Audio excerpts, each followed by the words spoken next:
Camera Raw workflow part 4. One thing I didn't mention was this preview button.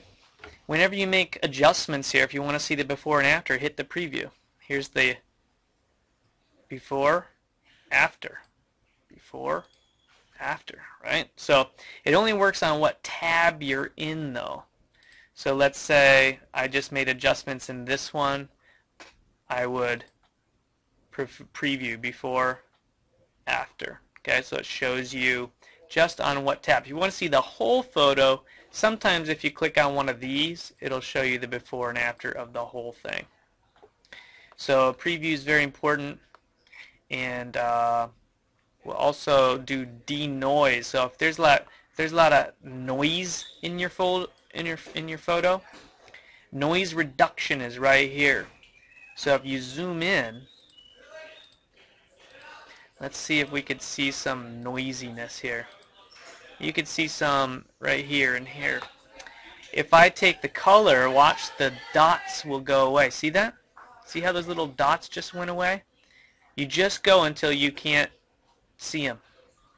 So right there, they're gone, and you can actually bump up the detail a little bit if you want. And then do the same thing with luminance. Luminance will take some of those dots, just the regular dots, away. But if you go too much, it'll soften out the photo and look bad. So there we go. So that is a great tool right there to get rid of noise in your photo. If you want to go black and white with a photo,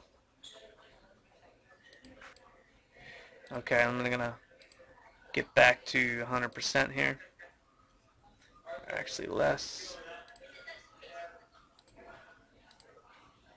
There we go. If you want to go black and white, good place to go is right here. Convert it to grayscale. And then go back here and go to a nice strong contrast. And then go back here and bump up your clarity. Right? And maybe your blacks here. You can control those. So actually I'm going to go back to point, and I would actually play with this a little. Drag them up and down here until I get something that looks cool. Alright, that's a nice way to get nice black and white photos. And you can do more when you bring it into Photoshop. The other tool you're going to want to use a lot is the crop tool. So when you crop, let's say you want to do a vertical crop, maybe of just this, right? It's going to show you that. You double click inside, and there you are. You're cropped in. But you can always go back. When I hit my crop tool, look at it, brings me back to my original. I can always go back and stretch things out. And if you have to turn your photo, you just do it right here. So these are all great. Let's say you do crop though. Let's go ahead and crop. And let's say I already added a vignette. Okay? Well, the vignette's gone. I cropped it out. So now what you do is you go to one of these, FX, post-crop vignetting. Now you can add a vignette back in after you've cropped, right, and get some cool. This actually gives you even more control than the other one does. I kind of like this one better.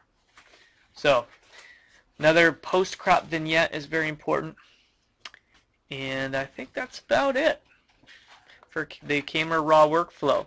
The next thing you want to make sure you know how to do is to multi-process, jumping back and forth between Photoshop and Camera Raw, making adjustments specifically for each layer. So you'd have a background layer, foreground layer, and you're doing specific things. So watch the tutorials on multi-processing.